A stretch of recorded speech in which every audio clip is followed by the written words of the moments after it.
What's going on, everybody? Justin Harvey here. Hope you're doing well. I want to quickly address a really interesting development that happened last week with regards to the Department of Education freeing up $350 million for student loan forgiveness. Some of you may have heard about this.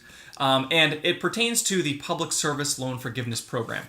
So you're probably aware, PSLF eligible repayment plans are these four: Repay, Pay-As-You-Earn, IBR, ICR. These are all income-driven repayment strategies. That means they adjust based on how much money you earn. And if you make qualifying payments for 10 years on any of these plans, you will get tax-free forgiveness at the end of that time if you work for a qualifying employer. Now, there are a handful of other other repayment plans that do exist that do not qualify for PSLF forgiveness. Meaning, if you make 10 years worth of payments on these other plans, graduated, extended, consolidated standard, or consolidated graduated, these plans do not qualify for PSLF. So 10 years worth of payments, nothing's going to happen.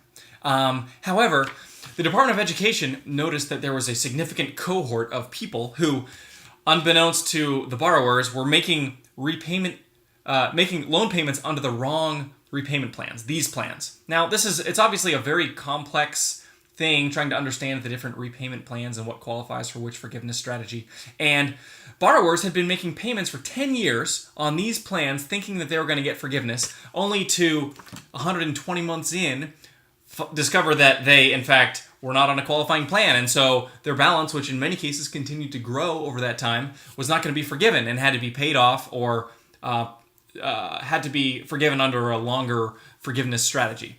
So what the Department of Education is doing is freeing up $350 million for people who have been paying back their loans under any of these strategies. So if you have been making payments for 10 years, thinking you're qualifying for PSLF, but you're not, under any of these plans, then there is, on a first-come, first-served basis, money available for you to potentially pursue PSLF, even though you weren't on a qualifying strategy. So I'm going to put the link in the comments. There was a press release recently by the Department of Education, just came out last week, that gives you a little bit of detail about how to pursue forgiveness under those plans if that qualifies for you.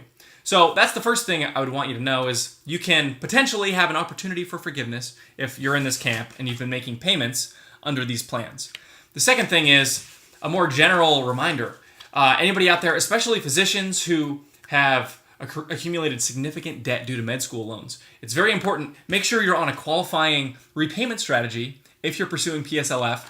And furthermore, it may make sense to talk to a student loan expert to make sure that the strategy that you're picking is actually the optimal one, because you can be pursuing PSLF under a strategy that's going to be more costly than it needs to be, and you could leave thousands or maybe tens of thousands on the table unnecessarily. So that's all I've got for today. Check out the press release from the DOE, see if you might be eligible to receive some loan forgiveness, and hope everybody has a great day.